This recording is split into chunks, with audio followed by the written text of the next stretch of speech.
Hello, hi everyone, ici Sophie. J'espère que vous allez bien. Je continue de faire mes vidéos concernant le PVT au Canada. Pour revenir sur la première vidéo que j'ai faite, je fais un PVT au Canada à Vancouver. Je suis arrivée, aujourd'hui, on est le 21 janvier, je suis arrivée le 9 janvier 2014. Je suis toujours encore à l'auberge de jeunesse. Euh, je vais vous raconter mes choix de projet et ce que j'ai décidé de faire euh, ici, en fait. Donc au début, comme je vous l'avais dit, je cherchais à travailler dans un magasin. J'ai évité les restaurants et les fast-food, les Starbucks et tout ça, parce que j'ai pas trop envie de travailler là-dedans. J'avais fait des CV que je distribuais dans les magasins. Donc j'ai distribué des CV dans les magasins de vaisselle, de vêtements, voilà. J'ai pas eu de réponse. Après, j'en ai pas, je sais pas, j'ai dû en distribuer une vingtaine. J'en ai distribué dans les grands axes. Là, au centre de Vancouver, à Downtown. Et j'ai distribué dans ces quartiers-là.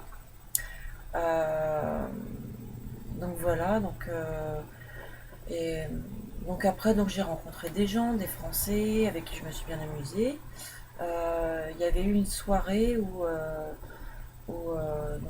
qui s'était bien passé. Je suis rentrée à l'hôtel et j'étais en train de réfléchir et je me suis dit que ma vie ici ressemblait trop à celle que je vivais à Paris, quoi. Que je viens de Paris. Et ça ressemblait trop à ce que je connaissais déjà, à ce que j'avais déjà vécu. Et je me suis dit, bah, ok, il parle anglais, je vais apprendre à parler anglais, je vais peut-être travailler dans un magasin ou, du coup, peut-être dans un café. Mais je sais pas, j'avais plus de motivation. Je me suis dit, je sais pas, c'était retombé comme un soufflet. Bon. Et puis, on m'avait parlé que en Australie, les gens qui vont en Australie partent souvent travailler dans des fermes. Et j'avais pas du tout pensé. On m'en avait parlé vaguement au Canada, mais au Canada pour moi il faisait froid, qu'est-ce qu'ils cultivent les fermiers dans des fermes, je comprenais pas trop quoi. Enfin, je savais pas en fait, je connaissais rien. Et puis parmi les gens que j'ai rencontrés ici, il y a une nana qui me parle de travailler dans une ferme, qu'elle a commencé à faire des recherches.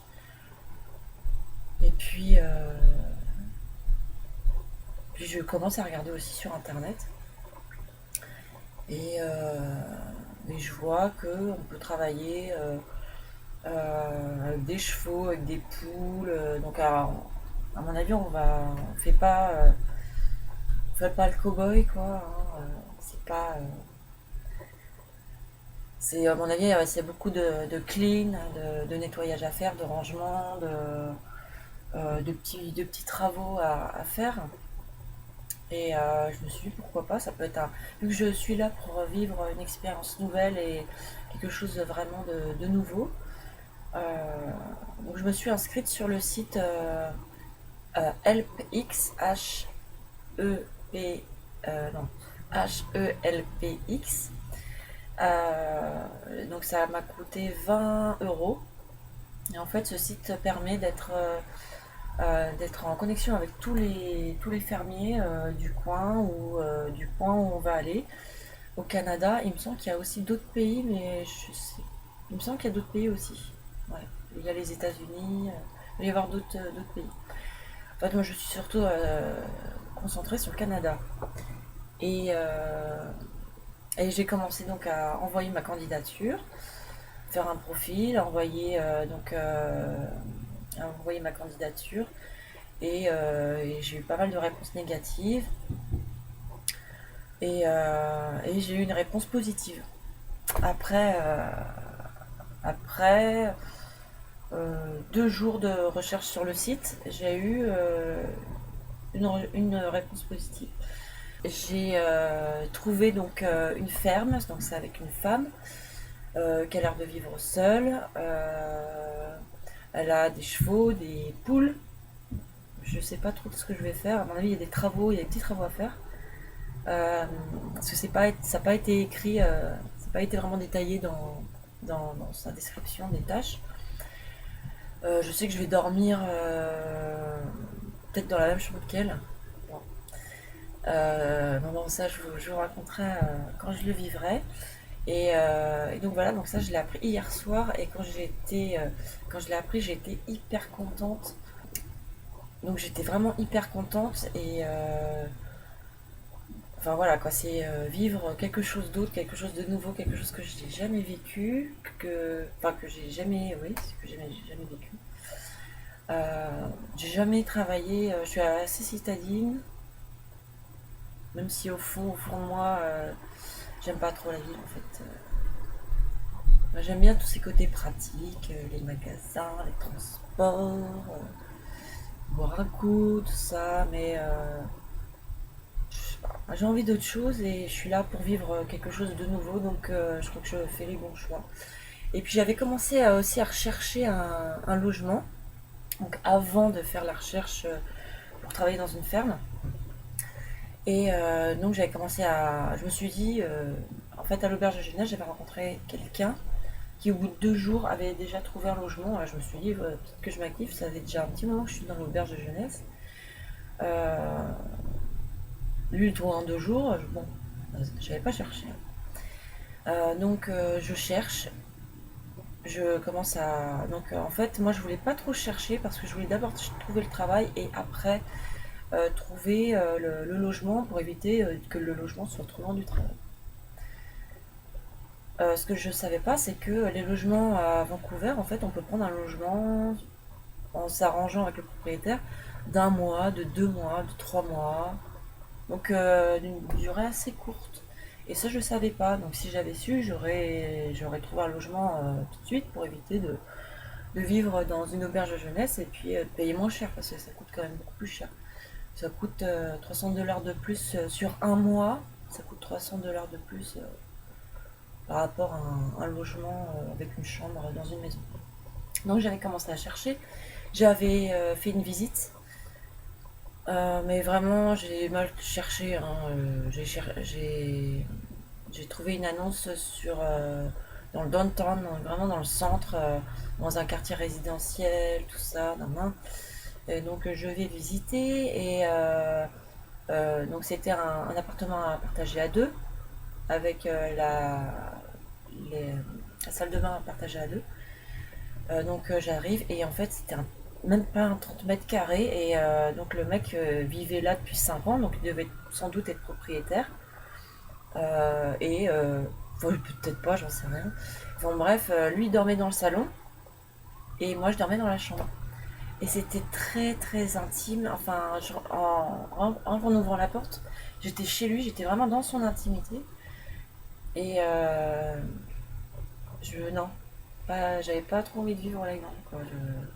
Et pour un prix, mais alors par contre il y avait un sauna, il y avait une salle de sport et tout. Et je payais combien? Enfin j'aurais payé 680 $, ce qui revient à 500 €. C'est pas très cher en fait, par rapport à l'euro. Après, ce qu'il faut savoir, c'est que la vie est chère.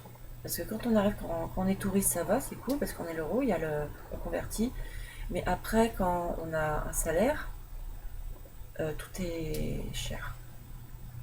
Euh, c'est une ville qui est chère, quoi, vraiment. Et donc, concernant les logements, j'en ai parlé à d'autres personnes qui vivent ici et qui ont voyagé au Canada. Et ils m'ont dit que ça se fait souvent, ce genre de choses. Moi personnellement, non quoi. Après, je sais qu'il y a des plans sympas, donc il faut aller un peu plus loin, il faut quitter le downtown et il faut aller voilà, faut quitter le downtown. Et là, il y a des maisons, des chambres avec une grande cuisine, un salon, des gens sympas. Voilà, moi j'ai visité ça, mais c'était ma petite expérience. Et donc, ma petite expérience de visite.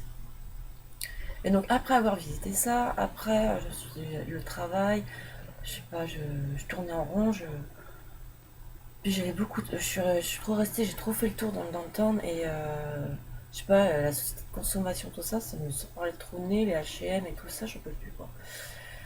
Et, euh, et donc, bref, j'ai envie de vivre quelque chose d'extraordinaire dans ma vie et là, pour du coup, ça va vraiment être extraordinaire parce que j'ai jamais vécu ça. Donc, je vous raconterai.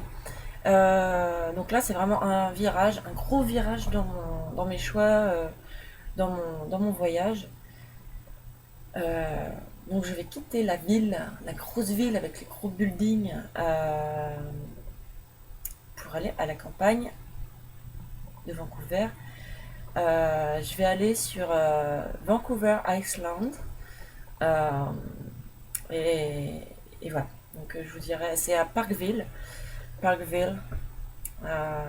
Mon anglais progresse un petit peu. Un tout petit peu. J'ai parlé avec des Australiens qui me comprenaient pas trop. J'ai parlé avec un Américain, lui c'est bizarre parce que peut-être plus qu'il était mignon et du coup je le comprenais plus facilement, je sais pas. Mais je comprenais ce qu'il me disait, il me parlait de politique, il me parlait je sais pas, il m'a parlé de son pays, tout ça, de Chicago, et j'ai compris. Et je m'aperçois que je suis pas si, enfin, je suis pas bonne hein. En anglais, je suis pas extra, enfin, j'ai un petit niveau, mais je suis pas non plus à la ramasse. Mais bon, quand je dis everyone, vous comprenez que en fait, ouais, c'est la prononciation et c'est le manque de pratique en fait qui fait que mon niveau d'anglais est vraiment très bas. Euh, sinon, euh, sinon voilà. Donc je vais vous montrer ma vue que j'ai à l'hôtel. Voilà, vous allez voir ce que je vois de ma fenêtre. Je sais pas si vous allez voir. Voilà, si vous voyez. Bon, c'est gris, c'est pour ça que c'est pas top. Mais quand il fait beau, franchement, Vancouver, c'est magnifique. Vraiment, il y a des coins. Donc moi, j'ai fait donc beaucoup le downtown et puis les alentours. J'ai traversé les ponts, tout ça. J'ai pas pris trop le bus, j'ai pas pris trop le métro. Donc du coup, je suis pas allée très loin parce que je voulais vraiment voir comment c'était. Je sais pas, j'avais envie de marcher, quoi. Et je regrette pas, c'était cool. J'ai passé un bon moment ici. Je reste encore, moi je commence à aller à la ferme, j'y vais pour le 27. Euh, voilà, j'y vais pour le 27 janvier. Si je vois des coins sympas dans Vancouver, parce que je vais quand même profiter de la ville de Vancouver, eh ben, je filmerai, je mettrai des petites vidéos et dès que je suis dans la ferme, et ben, je vous dirai et je vous dirai comment ça se passe et ce qu'il en est. Vraiment, enfin, voilà, c'est the first time for me. Et voilà. Donc, je vous dis à bientôt et à bientôt. Voilà. Bisous, ciao.